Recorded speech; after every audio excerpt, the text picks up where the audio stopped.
بسم اللہ الرحمن الرحیم۔ اللہم صل علی محمد وعلی آل محمد کما صلیت علی ابراہیم وعلی آل ابراہیم انک حمید مجید۔ اللہم بارک علی محمد وعلی آل محمد کما بارکت علی ابراہیم وعلی آل ابراہیم انک حمید مجید۔ بسم اللہ الرحمن الرحیم۔ السلام علیکم ورحمۃ اللہ وبرکاتہ۔ اسلامی حقوق و آداب۔ والدین کے حقوق۔ والدین انسان کے وجود کا ذریعہ ہیں۔ بچپن میں انہوں نے ہی اس کی دیکھ بھال اور خدمت کی ہے۔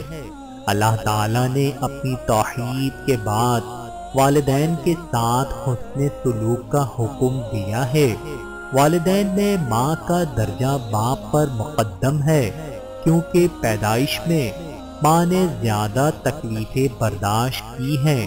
ماں کے قدموں کے نیچے جنت ہے، لہذا مندرجہ ذیل باتوں کا خیال رکھیں۔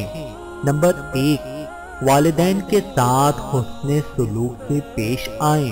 نمبر 2، اپنی طاقت بھران کے ساتھ ہر نیکی اور بھلائی کریں۔ نمبر 3، ان کے ساتھ ہمیشہ نرمی کا برتاؤ کریں۔ ان کے سامنے نیچا بن کر رہیں اور ان کی آواز سے اپنی آواز پست رکھیں۔ نمبر 4، ان کی عزت و توقیر ملحوظ رکھیں اور ان کی رضا اور خوشی کی تلاش میں رہا کریں اور ان کی ہر جائز بات میں فرما برداری کریں۔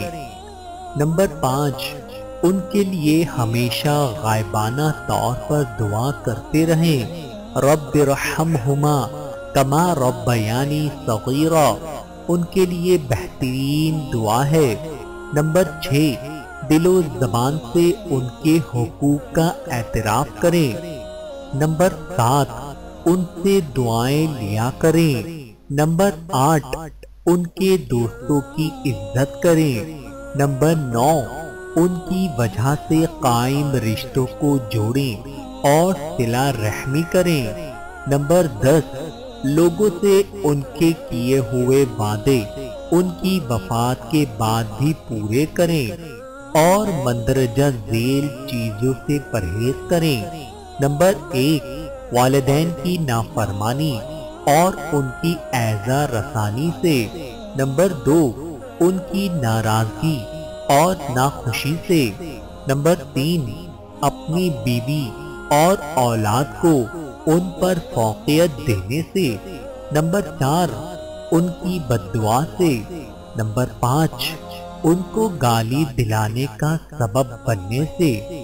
بائیں طور پر کہ آپ کسی کے ماں باپ کو گالی دیں تو وہ پلٹ کر آپ کے ماں باپ کو گالی دے۔